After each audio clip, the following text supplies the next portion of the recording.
Well, today's broadcast is entirely dedicated to the life and times of Steve Biko, today marking the 40th anniversary of the death and passing of Steve Biko. And the struggle icon known for spreading the black consciousness message was murdered by the apartheid security police while incarcerated.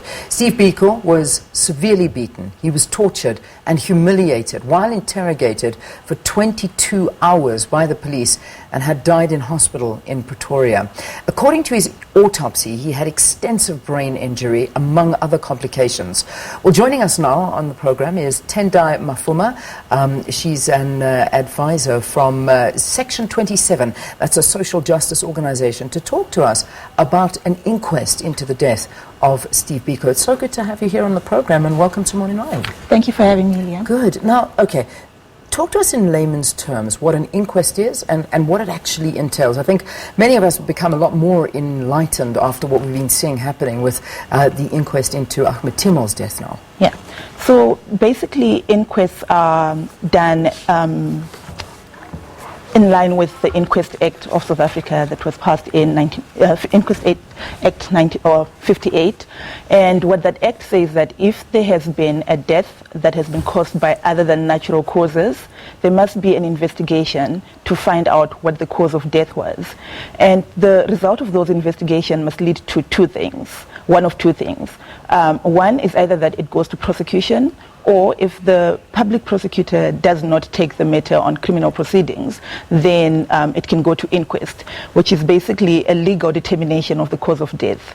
And it's not to find who is guilty, but just to determine what actually caused the death. So what actually happened? I mean, what we know basically is what I read in the introduction. He was tortured, he was humiliated, he was interrogated for 22 hours. There was an autopsy, and he sustained extensive brain injury, according to this autopsy.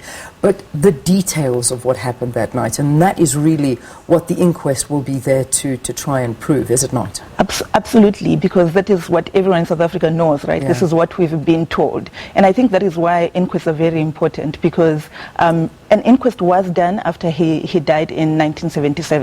And we know that these inquests that were done during the apartheid era were just to rubber stamp police brutality and just say, well, nothing, there was no other cause, it was natural causes. So I think that's the importance of inquest, to come and set our historical records right. Who can open an inquest? I mean, obviously, if the family of Steve Biko decide now they want to open up an inquest, obviously they have to follow certain procedures, which is the question that I'll ask you. What procedures do they have to follow, and can anybody open up an inquest? So, in this case, because it will be reopening an inquest, I think the families would have to petition the minister so that they can begin the process of, they can initiate the inquest. And this is what the Inquest Act provides for that to happen. But in the natural course of events, anyone can institute the inquest proceedings. So if anyone suspects that a death was caused by anything other than natural causes, they have an obligation to report it to the police. And then what the police will then do is they will investigate and come up with a report. And that report is then submitted to the public prosecutor. This prosecutor will then make a decision as to whether it should go to prosecution, like I said earlier, or it should go to inquest. And an inquest is done by a judicial officer. So that same report will then be given to a magistrate, who then makes those determinations. And basically the process is a magistrate can call people to give evidence and make a determination from that. All right.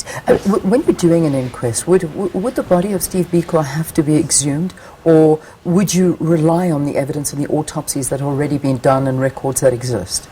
You can rely on the records that exist. The Inquest Act makes provision that where the body is not available, for instance, someone gets lost at sea and you want to determine how they died, it's practically impossible to go and recover the body. So the inquest still can proceed without having to exhume. Yes. I mean, in your view, do you think the circumstances around Steve Biko's death actually requires an inquest? Do you think that in order to find closure, in order to find exactly what happened, do you think that an inquest should be done? Absolutely. I think an inquest should be done. And we see that an inquest has just been done for Ahmed Timol 45 years after the fact. And this is just, people want to know what happened. people want closure, and I think it's part of our. I think we have a duty to make sure that we set history right. We cannot just accept things as they were presented to us, even though there is glaring evidence and confessions. I mean, confessions. During the TRC, I mean, that was spoken about extensively as to what happened to Steve Biko, and it amazes me that an inquest hasn't been opened already into the death of Steve Biko. It's something that's been spoken about for quite some time.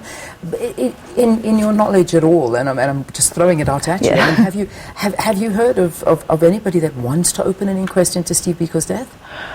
I haven't heard anyone who wants to open an inquest into Steve Biko's death, but I think Ahmed Timol's inquest might set precedent.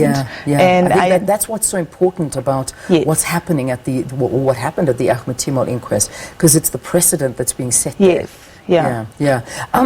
Does a judge or the National Prosecuting Authority make a decision as to grant an inquest? Who actually makes the decision as to grant this inquest? So the prosecutor can only refer the matter to a judicial officer once they've decided that they're not going to institute criminal proceedings. And then the judicial officer will then be responsible for carrying out the inquest, actually doing the investigations, calling witnesses, and they normally they may be assisted by two people known as assessors, and then their findings should basically come to determining the identity of the person and whether that person died of anything. Probably it was because of a criminal offense. Conduct or omission, and that is the finding. Those are the findings that they come to, and it's important to know that the findings, the inquest does not prevent the institution of criminal proceedings. Okay. So, but what happens in a case, and I'll wrap it up here because I know we've got a lot of crossings to do, but just in terms of if there are no witnesses alive still, I mean, we're talking on the 40th anniversary, I know with Ahmed Timol at 46 years, but, what happens in a case like that? If there are no witnesses, if those key players during the event have passed on, can the inquest still go ahead? An inquest can still go ahead. It's not necessary to have oral evidence at an inquest, so a judicial officer can still rely on the records from before, and with the assistance of assessors, if he chooses to do so, he can still make a determination.